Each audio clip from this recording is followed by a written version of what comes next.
প্রতিবাদী মানববন্ধনের সম্মানিত সভাপতি, উপস্থিত সুধীমণ্ডলী, আমরা দেরিতেও হলো গতকাল কালীবাড়িতে পূজা উদযাপন পরিষদ একারে হয়ে আছে কেন আপাতত সাময়িকভাবে হলো বহিষ্কার করা হয় এবং ভবিষ্যতে জন্য চিহ্নিত করা হয়।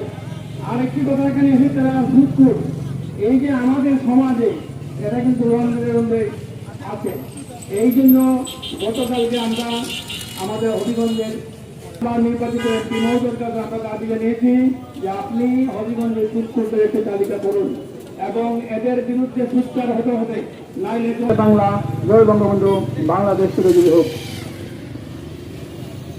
সংগ্রামী হবিগঞ্জবাসী, এবার আপনাদের সামনে বক্তব্য রাখবেন হবিগঞ্জের প্রেস ক্লাবের সভাপতি বিশিষ্ট সাংবাদিক জনাব রাসেল চৌধুরী। বিশিষ্ট সাংবাদিক মোহাম্মদ ইকবাল, হবিগঞ্জ পৌর মেয়র আতর মাসলি। আসলে আমরা অত্যন্ত বলাকান্ত মন, একজন শ্রেষ্ঠ শিক্ষিকা কিভাবে বিদায় নিলেন, এই বয়সে কাজের জন্য তিনি বিদায় নিলেন, এই পৃথিবী ছেড়ে গেলেন, এটা সুস্থ তদন্ত দরকার। আজকে দীর্ঘদিন হয়ে গেল, পুলিশ প্রশাসন কি করছে আমরা শুনতে পারছি না।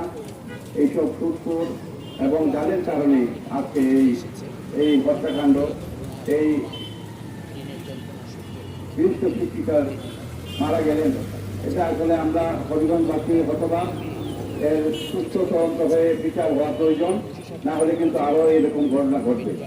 আরেকটি কথা, যেটা আমাদের হবিগঞ্জ ক্রীড়াগার সংসদ হবিগঞ্জে সুৎকরদের তালিকা করা, এই যে হবিগঞ্জে সুৎকরদের জন্য কিন্তু অনেক বিভিন্ন মানুষ কিন্তু তাদের বাসা বাড়ি ছাড়া অনেক